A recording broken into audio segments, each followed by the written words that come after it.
মা আয়েশা বলেন, ইয়া রাসূলুল্লাহ, আমি ভাবছিলাম কি আমার আব্বা আবু বকরের নেকি নি এই কিসিমের হয়। এবার আমার নবী বলেন, আয়েশা রে, উমরের নেকির খবর দিলাম, শোনো তোমার আব্বার নেকির খবর। মা আয়েশা ভাবতেছেন আব্বার নেকি কি উমরের চেয়ে আবার কম হয়ে যায়।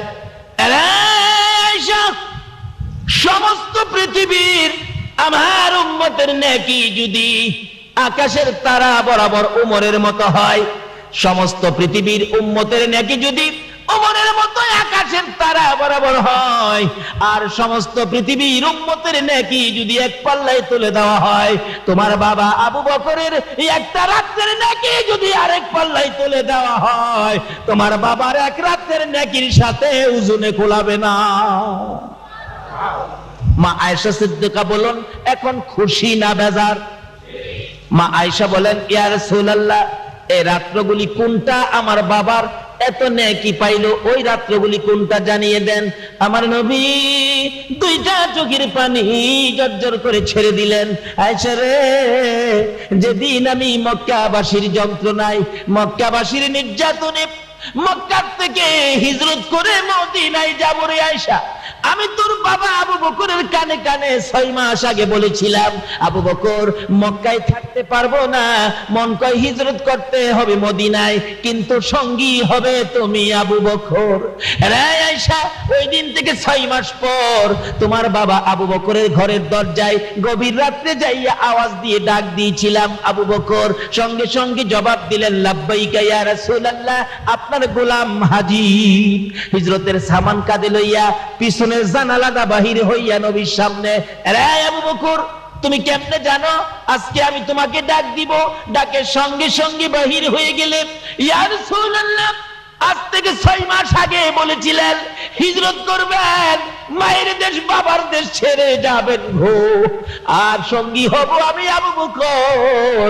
ওই দিন থেকে আমি আবু বকর, আজকে 6টা মাস পার হয়ে গেল, 6টা মাসের মধ্যে আরামের বিছনা হারাম করে দিয়েছি গো আল্লাহর বন্ধু। এশারের নামাজ পড়ে হিজরতের সামান কাঁধে লইয়া দরজার কিনারে দাঁড়ায়, রাসূল কোন সময় আমার আবু বকর কইয়া ডাক মারে। এই এশারের পর থেকে দাঁড়াইয়া থাকতে থাকতে ফজর পর্যন্ত দাঁড়াইয়া থাকি। আল্লাহর কসম করে বলি গো আল্লাহর বন্ধু, এই 6 মাসের মধ্যে একদিনও আবু বকর পিঠ লাগাই না। হুজুর চলুন, দেরি করা যাবে না, ওই তো পিছনে শত্রুর আওয়াজ শোনা যায়। আমার নবীকে লইয়া আবু বকর হাঁটতে শুরু করলে। রাসূল বলেন, আবু বকর রে, সন্তানের মায়া করলি না, বাড়িঘরের মায়া করলি না, আমি নবীর মায়ায় সব ছেড়ে রওনা হয়ে গেলি। আবু বকর বললেন, ইয়া রাসূলুল্লাহ, শুধু সন্তানের মায়া নয়, বাড়িঘরের মায়া নয়, প্রয়োজন হলে আমি আবু বকরের জীবনটা পর্যন্ত আপনার রাসূলের জন্য দিয়ে দিব।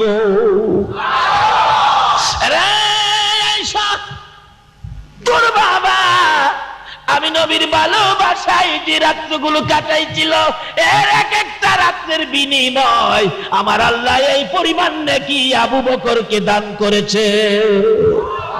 আবু বকর নবীকে কেমন ভালোবাসতো, এই আবু বকর বেহেশতে না গেলে কেউ যাইতে পারবে না। আবু বকর কেমন ভালোবাসতো, আল্লাহু আকবার।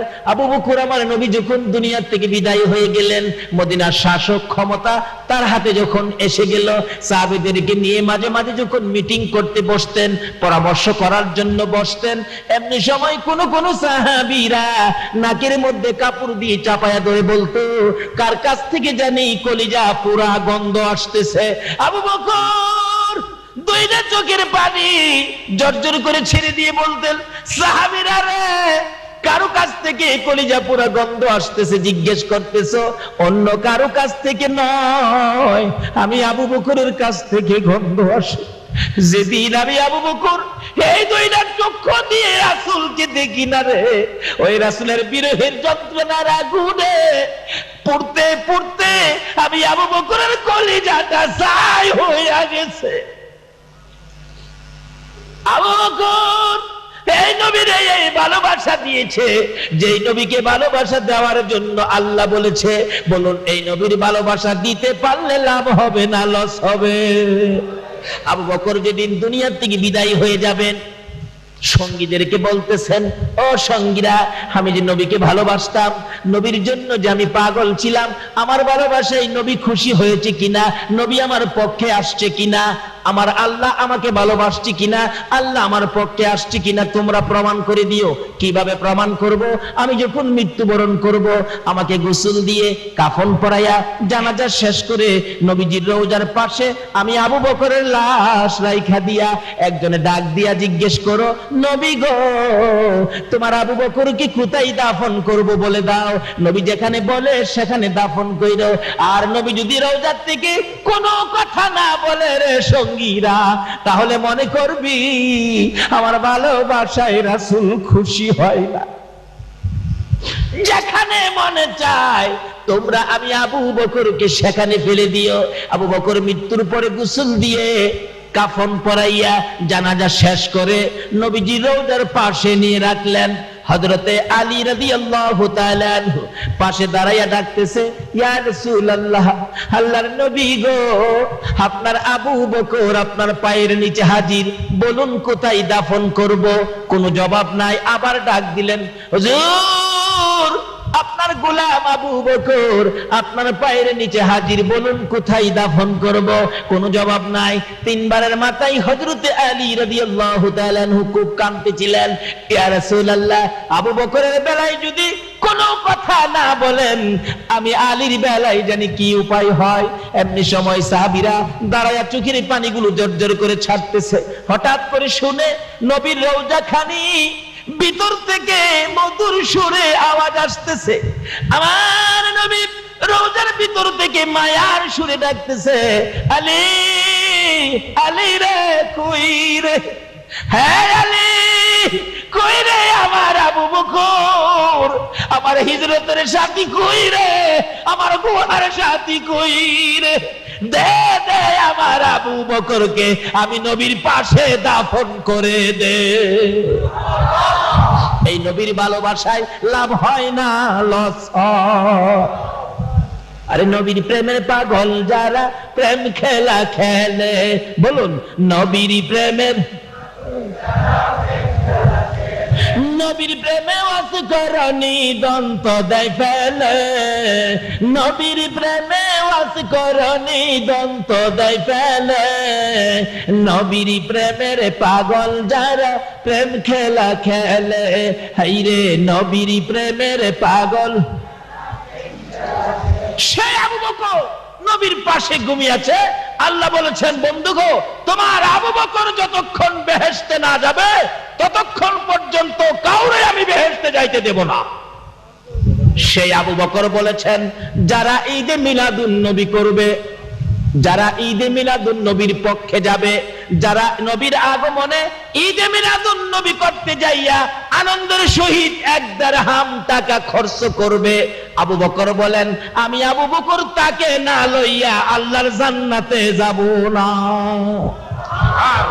আজকে যারা মিলাদুন নবীর পক্ষে টাকা পয়সা খরচ করেছো, যারা মাহফিলের আয়োজন করেছো, নবীর আলোচনা শুনতে বসেছো, আবু বকর তোমাদের জন্য জান্নাতের দরজায় দাঁড়িয়ে থাকবে। যতক্ষণ তোমাদেরকে জান্নাতে না দিবে ততক্ষণ পর্যন্ত আবু বকর জান্নাতে ঢুকবে না। ঈদে মিলাদুন নবীর পক্ষে থাকলে লাভ হবে না লস হবে? কোন নবীর মিলাদ? যে নবীর সৃষ্টি না হইলে জগৎ সৃষ্টি। হাদিসে কুদসি, লাউলা কালামা খলাকতুল আফলাক, আল্লাহ নিজেই বলছেন, এই নবীকে সৃষ্টি না করলে জগতের সৃষ্টি হতো না। এই নবী যে কেমন নবী, এই নবী যে কত ভালোবাসার নবী, এটা বোঝানোর জন্য আল্লাহ কত সিস্টেম করেছে। দেখেন, বলুন তো, মাথার টুপিটা এটা কার স্মরণে দেওয়া হয়? কার স্মরণে? আরো জোরে কর, নবী। নবী মাথার টুপি কি? নবী। দাড়ি, পাঞ্জাবি, আজানের মধ্যে নবী আছে, আজানের মধ্যে, আকামতের মধ্যে, নামাজের মধ্যে সালাম দিতে হয় কিনা? কেউ যদি কর, নবী তো আমরার মতো নই, নবী তো আমরার মতো নই, সালাম দেউন লাগবে হেন নবীরে, আজগা সালাম নবীরে না দিয়া আমরার মহল্লার চেয়ারম্যান সাহেবরে দাঁড়ায়াম, নামাজ হইব? নবী তো আমরার মতো নই, আজকে আজানের মধ্যে নবীর নাম না কইয়া ইমাম সাহেবের নামটা কইলাম, মুয়াজ্জিনের সারি থাকবে?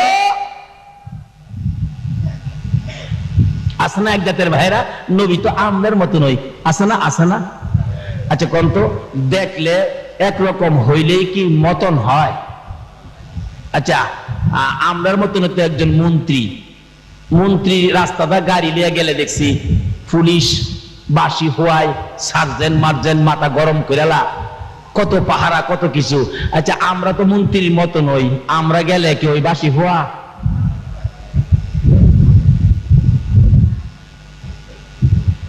আমার নবী পায়খানা মুবারক আদায় করে আসলে মা আয়েশা সিদ্দিকা গেল দেখার জন্য নবীর, আল্লাহর নবীর পায়খানা মুবারকের রংটা জানি কি মন একটু দেখায়।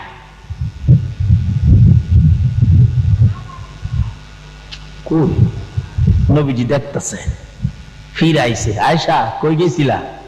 না হুজুর গেছিলাম। না না না কই না, কই গেছিলা আসল কথা কও। হুজুর গেছিলাম আল্লাহর নবীর পায়খানা মুবারকের রংটা জানি কি মন দেখবার লাগিয়া। কই দেখছো? দেখছো? হুজুর দেখি নাই তো। পায়খানা করেন নাই? করছি তো। কই পায়খানা তো পাইলাম না। আমার নবী কয়, আয়েশা তুমি ভাববো না আমি তোমরার মতো মানুষ। আমি নবী যখন পায়খানা করতে বসি জমিন হা করে থাকে আমি নবীর পায়খানা মুবারক খাওয়ার জন্য, জমিন হা করে থাকে নবীর পায়খানা খাওয়ার জন্য। আমরার পায়খানা তো কুত্তাও খায় না, তাইলে কি নবী আমরার মতো? সেই নবীর উপর মিলাদ,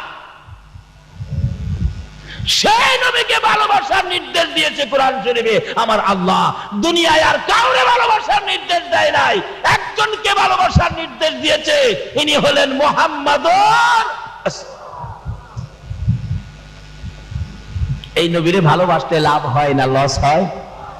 এই নবীর মিলাদ পড়লে জান্নাতে যায় না জাহান্নামে যায়? একদিন মা আয়েশা নবীজিকে উড়না দিয়া পেঁচ দিয়া ধরছে।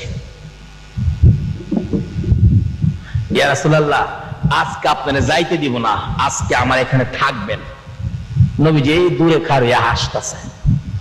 আয়েশা কই সিরা গেল? সিরা গেল নাকি? ছিড়ছে না তো। বললাম নবী গেল কিভাবে? সব ঠিক আছে নবী। হ্যাঁ রাসূল বলেন, আয়েশা তুমি ভাইবো না আমি তোমাদের মতো মানুষ।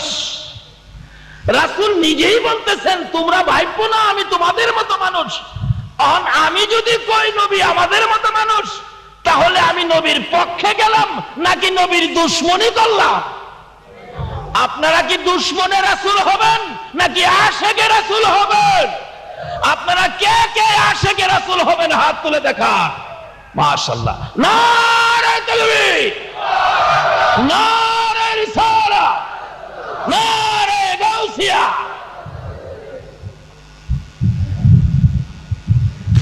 বাবারা আসুন, আমি শেষ পর্যায়ে চলে আসলাম। এই নবীকে চিনানোর জন্য আল্লাহ যে কত সিস্টেম করেছেন, এই নবীর মিলাদ বুঝানোর জন্য আমার আল্লাহ নিজে ফেরেশতাদেরকে নিয়ে বলুন দুরুদ সালাম আল্লাহ আমার নবীর উপর প্রেরণ করতেছে কিনা। এই নবীর ইজ্জত সম্মান, এই নবীর চিনানোর জন্য বুঝানোর জন্য আরো কত সিস্টেম করেছেন। টুপি নবী, দাড়ি নবী, পাঞ্জাবি নবী, আজানের মধ্যে নবী, আকামতের মধ্যে নবী, নামাজের মধ্যে নবী। আচ্ছা বলুন তো 5 ওয়াক্ত নামাজ উত্তম ইবাদত, এর মধ্যে প্রথম ওয়াক্তটা কোনটা? প্রথম ওয়াক্ত ফজরের নামাজ কয় রাকাত? আরো জোরে 4 রাকাত নামাজ কিভাবে পড়তে হয় বলুন তো? 2 রাকাত সুন্নাত, 2 রাকাত ফরজ। আমি যদি বলি না না না সুন্নাত 2 রাকাত পরে, ফরজ 2 রাকাত আগে, কারণ ফরজের তো পাওয়ার বেশি, ফরজ পরে নিবেন কেন, ফরজ আগে পড়বেন। বলুন তো এরকম যদি কথা বইলা ইমামতি করতে আসি, আমারে কি আপনারা ইমামতি করতে দেবেন? সিস্টেম হলো 2 রাকাত সুন্নাত, 2 রাকাত ফরজ। এখন বলুন সুন্নাত আগে না ফরজ আগে? আচ্ছা 4 রাকাত নামাজের মধ্যে সিস্টেম করলেন 2 রাকাত 2 রাকাত, এরপরে 2 রাকাত সুন্নত আগে দিলেন। সুন্নতটা কার স্মরণে পড়া হয়? আরো জোরে কর। তাহলে আল্লাহকে স্মরণ করার আগে কাকে স্মরণ করার নির্দেশ দিলেন?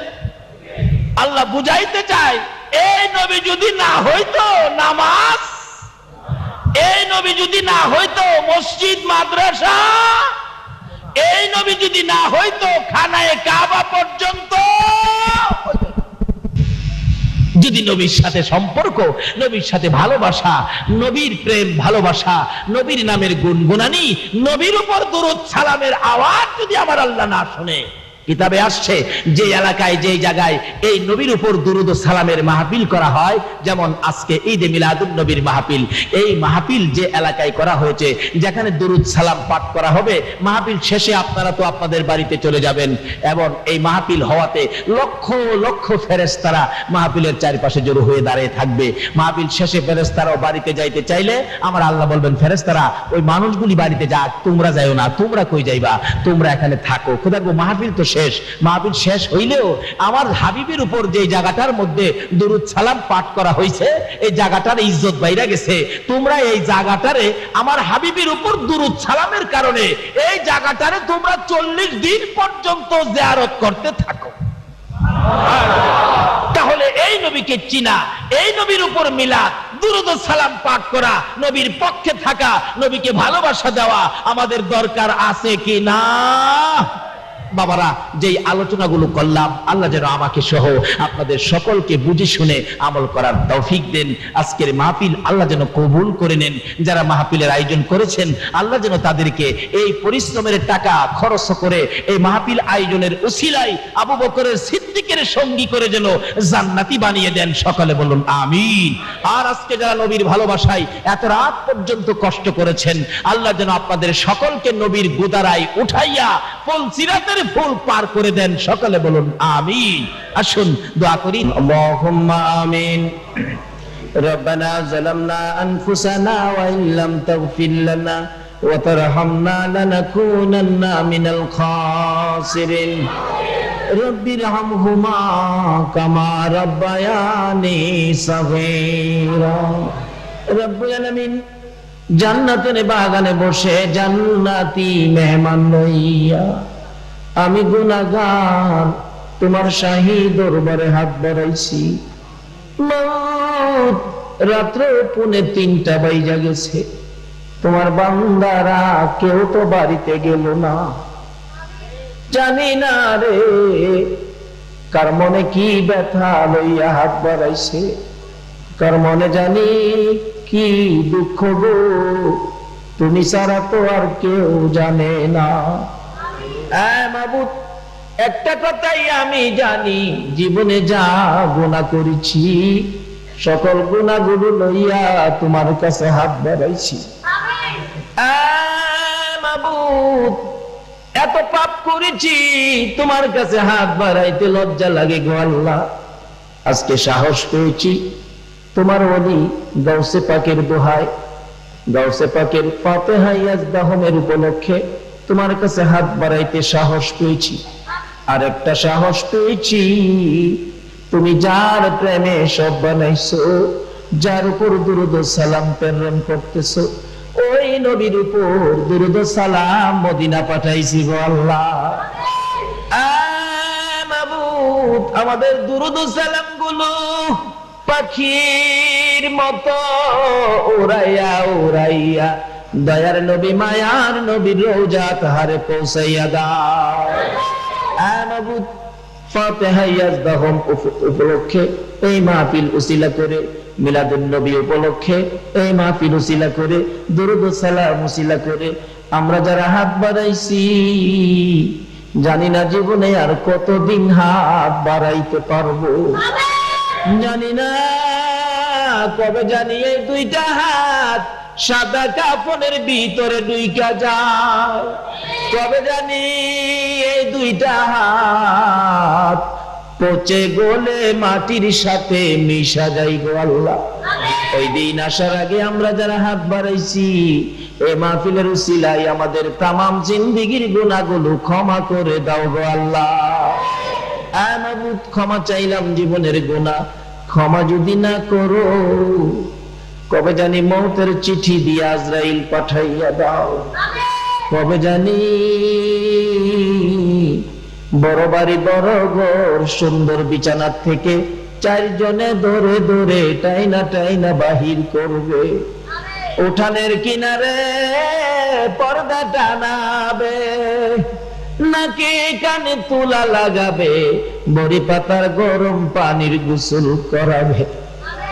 আদরের বাবার জামা কাপড় গুলো সুকেসের মধ্যে সাজাইয়া রাখবে, সন্তানেরা বাবার জামা বুকে লইয়া বাবা বাবা কইয়া কাঁদবে।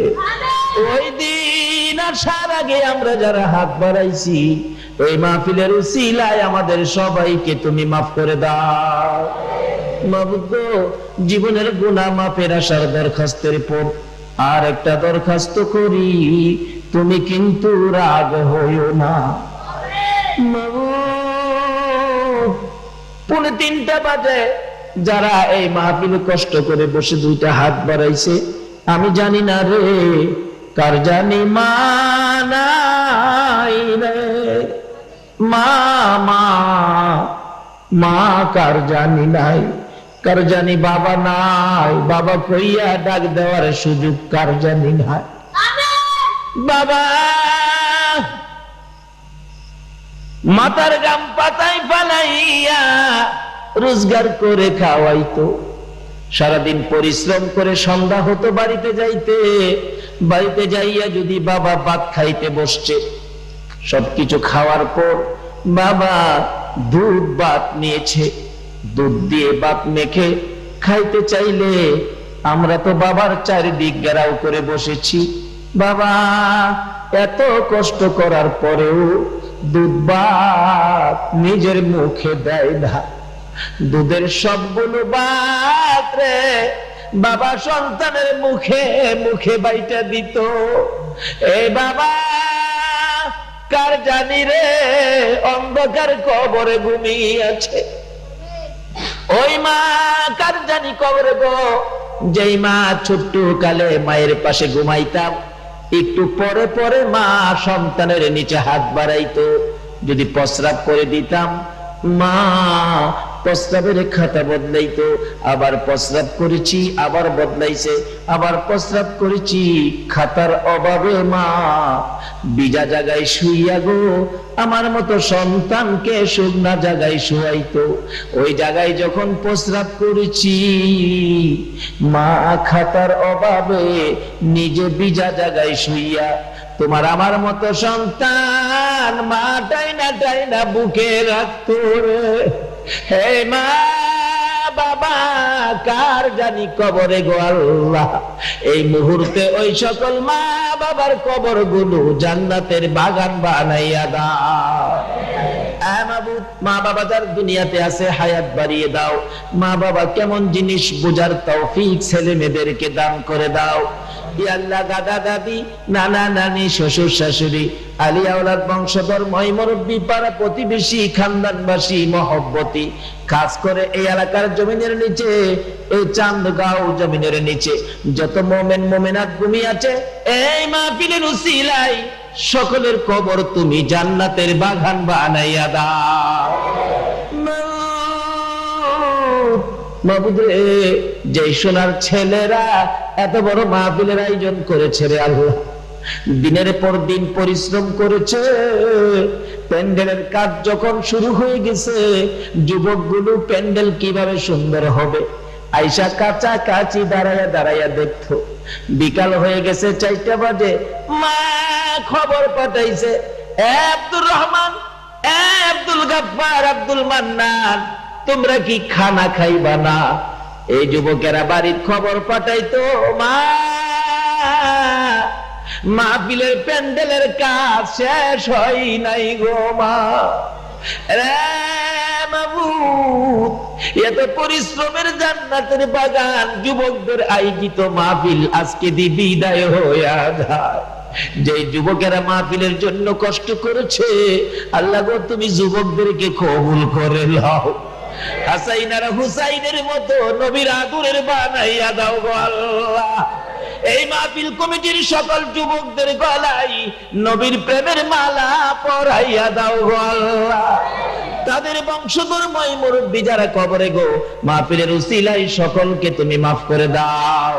ইয়া আল্লাহ, এই মাহফিলে যারা সাহায্য সহযোগিতা করেছে, বুদ্ধি পরামর্শ দিয়েছে, দূর দূরান্ত থেকে মাহফিলে শরীক হয়েছে, মাওলানা সকলকে তুমি কবুল করো, সকলের মনের আশা পুরা করে দাও গো আল্লাহ। এই মাহফিলে যারা সাহায্য সহযোগিতা করেছে, দূর দূরান্ত থেকে শরীক হয়েছে, সকলকে তুমি কাল কিয়ামতে নবীর গুদারায় উঠাইয়া ফুলসিরাতের ফুল পার করে দিও গো আল্লাহ। আয় মাবুদ, এই মাহফিলে যে আশায় হাত বাড়াইছে সকলের মনের আশা পুরা করো। আমাদের মধ্যে যারা বিমার শেফা করে দাও গো আল্লাহ। ইয়া আল্লাহ, কাশেম সহ এখানে কাগজে 3-4টা নাম দিয়েছে মাবুদ গো, ওই নামের ব্যক্তিদেরকে সহ ইয়া আল্লাহ সবাইকে তুমি মাফ করো। ইয়া আল্লাহ, যত বিমারি আছে বিমারিকে শেফা করে দাও গো আল্লাহ। হসপিটালে যাইতে হবে এমন রোগ কাউকে দিও না গো আল্লাহ। হসপিটালে যাওয়ার রোগ যদি কারো থাকে, এই মাহফিলের উসিলাই, গাউসে পাকের ফাতিহা ইয়াজদাহুমের উসিলাই, তোমার নবী দয়ার নবী মায়ার নবীর মিলাদের উসিলাই, ইয়া আল্লাহ ওই হসপিটালে যাওয়ার রোগগুলি তুমি মাফ করে দাও গো আল্লাহ। আমাদের মধ্যে যারা অভাবী, অভাব দূর করে দাও। আমাদের মধ্যে যারা অশান্তিতে আছে, শান্তি দান করে দাও। আমাদের মধ্যে যারা নামাজি, নামাজ কবুল করে লও। যারা নামাজ পড়ে না, নামাজের বুঝ দান করে দাও। বেনামাজি বানাইয়া সাদা কাফন গায়ে লাগাইও না গো আল্লাহ। যারা মদিনা যাওয়ার পাগল, পাখির মতো উড়াইয়া মদিনা লইয়া যাও গো আল্লাহ। সোনার মদিনার দয়ার নবীর রওজা না জিয়ারত করাইয়া এই মাহফিলের কাউকে তুমি সাদা কাফন গায়ে লাগাইও না। ইয়া আল্লাহ, যারা ব্যবসা করে ব্যবসায় বরকত দাও। যারা চাকরি করে পদোন্নতি দান করে দাও। যারা গৃহস্থী করে জমির ফসলে বরকত দাও।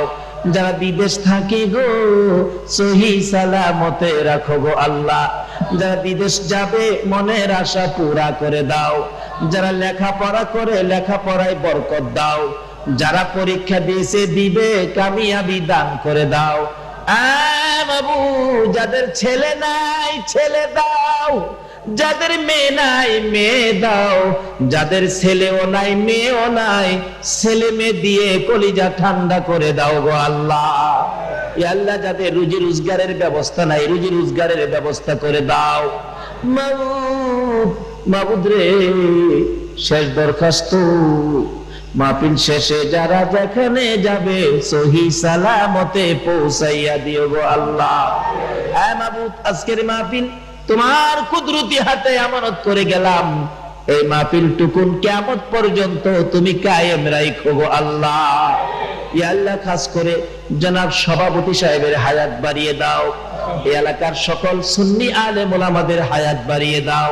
এই মাহফিল কমিটির যুবকদের হায়াত বাড়িয়ে দাও।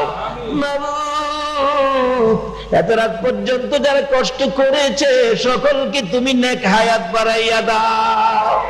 মাবুদ রে, যাদের ছোট্ট ছোট্ট ছেলে মেয়ে আছে, ছেলে মেয়েদেরকে অকালে মৃত্যু দিও না। মা বাবার কলিজায় আগুন জ্বালাইও না। ছেলে মেয়েদের মুখে এতিমের দাগ লাগাইও না। ছেলে মেয়েদের মা বাবার হায়াত বাড়াইয়া দাও। ইয়া আল্লাহ, যতগুলো দরখাস্ত করলাম মাহফিলের উসিলাই, দুরূদ ও সালামের উসিলাই, ইয়া আল্লাহ গাউসে পাকের শরণে ফাতিহা ইয়াজদাহুমের উসিলাই আমাদের সবগুলো দরখাস্ত কবুল আর মঞ্জুর করে গো আল্লাহ। মাবুদ, এই পর্যন্ত যা আলোচনা হয়েছে আজকের মাহফিলে, আমাকে সহ সকলকে তুমি আমল করার তৌফিক দাও গো আল্লাহ। সাল্লাল্লাহু তাআলা আলা খায়রি খালকিহি মুহাম্মাদিন ওয়া আলা আলিহি ওয়া আসহাবিহি আজমাইন বিহাক্কি লা ইলাহা ইল্লাল্লাহু মুহাম্মাদুর রাসূল সাল্লাল্লাহু আলাইহি ওয়াসাল্লাম।